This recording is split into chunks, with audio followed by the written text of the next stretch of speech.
Si la trompette rend un son confus, condensé du livre Le don de parler diverses langues, appendice B, y a-t-il un rapport biblique entre l'imposition des mains et le parler en langue? Dieu dit « N'imposez les mains à personne avec précipitation ou à la légère » note 154. 1 Timothée 5, 22. À tous mes frères en Christ, je dis fermement, attention, n'acceptez pas l'imposition des mains de n'importe qui et jamais avec précipitation, jamais sans conviction. Certes, l'imposition des mains est dans certaines circonstances un acte biblique.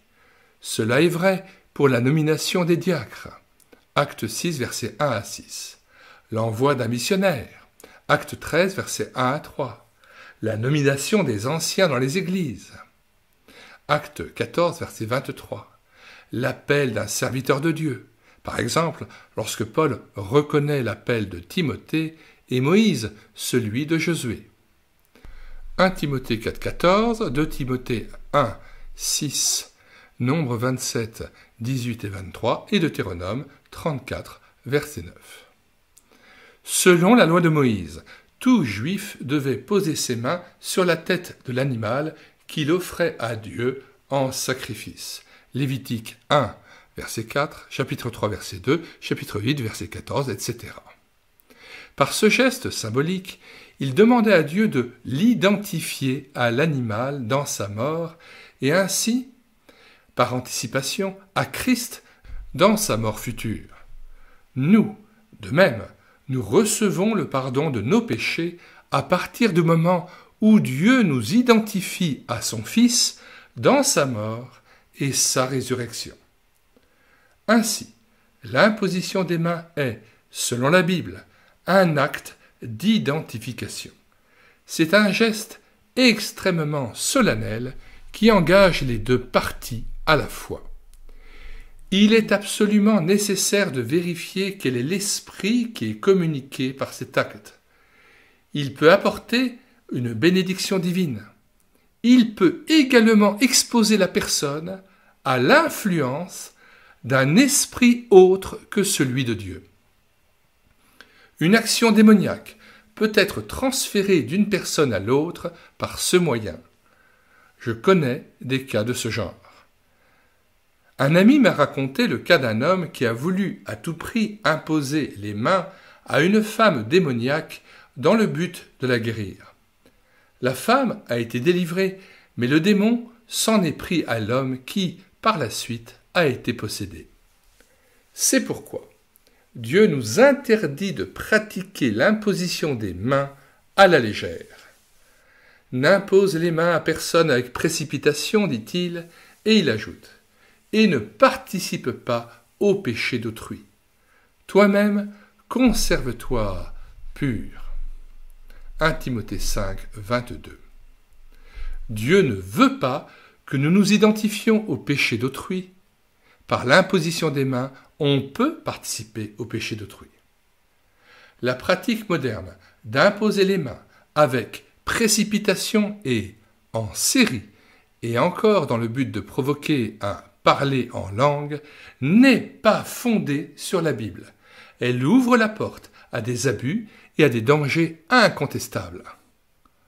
La parole de Dieu n'enseigne nulle part l'imposition des mains pour communiquer le don de parler en langue. Dans toute la Bible, il n'y a qu'un seul passage où il est fait mention à la fois de l'imposition des mains et du parler en langue. Il s'agit du chapitre 19 des Actes, verset 6. Dans les milieux pratiquant la glossolalie moderne, on enseigne l'imposition des mains dans le but précis de provoquer la glossolalie. Cette pratique n'est évidemment pas fondée sur la Bible. Nulle part l'Écriture ne l'enseigne. L'unique texte qui semblerait la justifier, celui des Actes 19, ne l'enseigne pourtant pas. Ce serait une absurdité de fonder sur un seul verset non explicite un édifice si énorme. D'autant plus que le sens de ce verset devient évident quand nous le mettons en rapport avec tout le reste du texte biblique. Comme nous l'avons vu dans le chapitre 4 du présent ouvrage, la raison pour laquelle Paul a imposé les mains aux 12 Juifs disciples de Jean-Baptiste à Éphèse était de leur faire comprendre qu'il ne pouvait pas y avoir de maître, Jean et Jésus, ni deux corps spirituels de Christ. En se soumettant à ce geste, ces hommes ont exprimé leur foi entière en Jésus comme Messie, et en cet instant, Dieu leur a accordé son esprit. Le fait qu'ils aient par la même occasion parlé miraculeusement des langues étrangères s'explique en se référant au chapitre 2 des Actes. Un groupe d'hommes remplis du Saint-Esprit commence normalement à témoigner de sa foi en Christ à ceux qui sont présents, soit dans une langue commune, soit dans la langue de ceux qui ne seraient pas en mesure de comprendre le message autrement. Note 161. J'ai commenté ce texte biblique dans mon livre « Le miracle de l'esprit », appendice 2, étude 1, texte 9, ouvrage que vous pouvez acheter chez Excelsis par exemple, ou bien à la Maison de la Bible, ou à la CLC Librairie chrétienne. Retour au texte. Paul ne leur a pas imposé les mains dans le but de les faire parler en langue, mais de les amener à croire en Christ dans sa souveraineté unique et à s'identifier totalement à lui. Se servir de ce passage pour prétendre que l'imposition des mains est nécessaire pour avoir la faculté de parler en langue est une argumentation purement gratuite.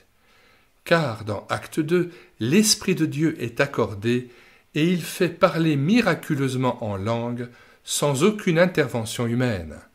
Cela est tout aussi vrai en ce qui concerne la maison de Corneille dans Acte 10.